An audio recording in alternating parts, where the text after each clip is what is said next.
real good. And, yeah.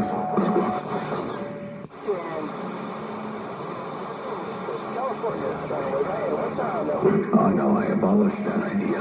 And that was the old one, and that never worked because the ring gear on the flywheel came off. It split. It rusted and cracked and split and fell off, so I never even got to use it. It fell apart before I even put the old antenna up. But on this antenna, I welded a flange to the quarter-inch wall thickness chromoly 2-inch tubing coming out of the top of the tower, and I put a 12-inch motorcycle sprocket up on there. And then I used a 151 gear reduction box with a little slipped-on splined piece, that has a 2-inch motorcycle sprocket on it. I use a number 40 chain across the two, and then that 150-to-1 gear reduction box is being turned by a quarter horsepower reversible motor. So I've got that up there.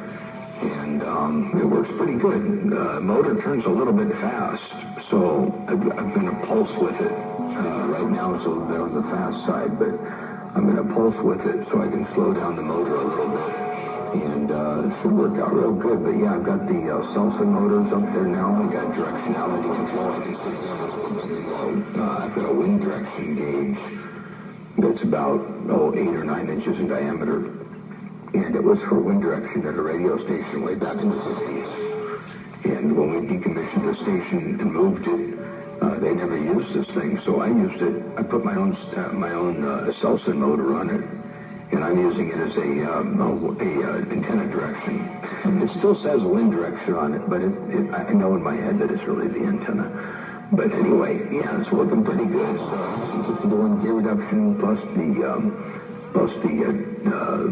6-to-1 on the 2-inch to 12-inch sprocket, so it works pretty good at rate.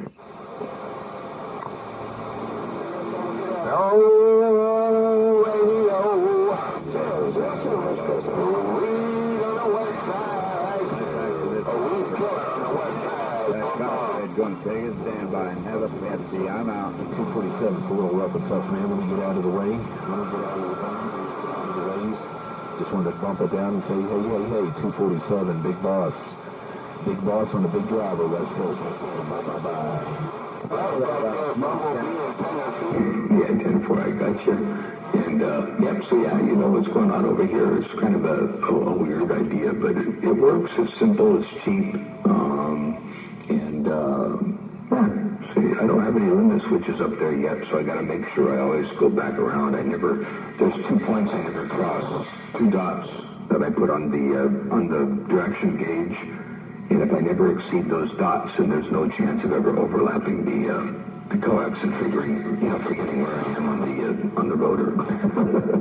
Since it can technically turn around 360 degrees over and over and over and over again. So anyway, that's what's going on there, Sharecropper. A motor mouth mall stepping right there right now.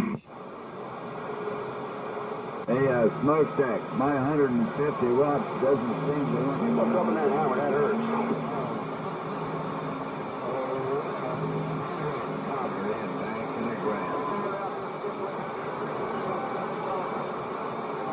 Hello, right back, yard bird. Yard bird. 2-4 sounds good. Well, I appreciate you catching up a little bit there and making sure everything's okay over here. It's really a pleasure hearing you up in my radio as always. Ain't no doubt about that. All right, take care, 7-3, Sharecropper. You're smoking.